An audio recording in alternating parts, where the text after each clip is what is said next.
सभापति जी, मैं एक बेहद गंभीर विषय पर सदन का ध्यान आकर्षित करना चाहता हूँ।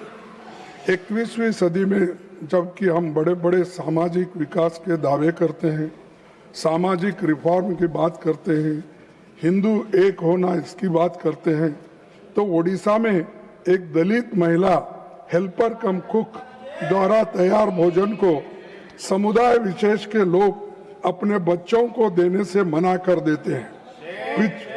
पिछले 3 महीनों से उस आंगनवाड़ी सेंटर का बाइकॉट चल रहा है। सभापति जी, आंगनवाड़ी सेंटर्स बच्चों के फिजिकल और कॉग्निटिव विकास की बुनियाद है, लेकिन अगर इस तरह के जातिगत पूर्वाग्रह और भेदभाव है तो स्वाभाविक तौर पर इसका असर बच्चों के ग्रोथ पर भी पड़ेगा। इस प्रकार की घटनाएं संविधान के आर्टिकल 21A के तहत शिक्षा के अधिकार को सीधे प्रभावित करती है। आर्टिकल 47 में नीति उस दायित्व के विपरीत है जिसके अनुसार राज्य पर पोषण स्तर बढ़ाने और जन स्वास्थ्य सुधारने की जिम्मेदारी है। मैं आपसे अनुरोध करूंगा कि ऐसे मुद्दे को वर्क प्लेसेस पर होने वाले व्यापक जाति आधारित भेदभाव के संदर्भ में भी देखा जाएगा।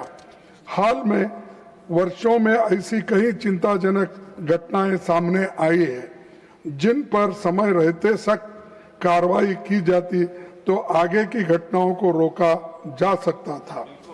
कुछ वर्ष पूर्व मध्य प्रदेश में एक व्यक्ति द्वारा एक आदिवासी मजदूर पर पेशाब करने की अमानवीय घटना सामने आई थी, जिसने समाज को झकझोर कर दिया।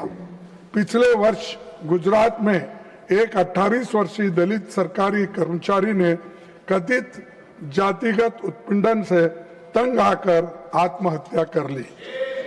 चंडीगढ़ में एक एडीजीपी पुलिस की मृत्यु के बाद स्वयं पुलिस बल के भीतर संस्थागत जातिगत भेदभाव के आरोप लगे।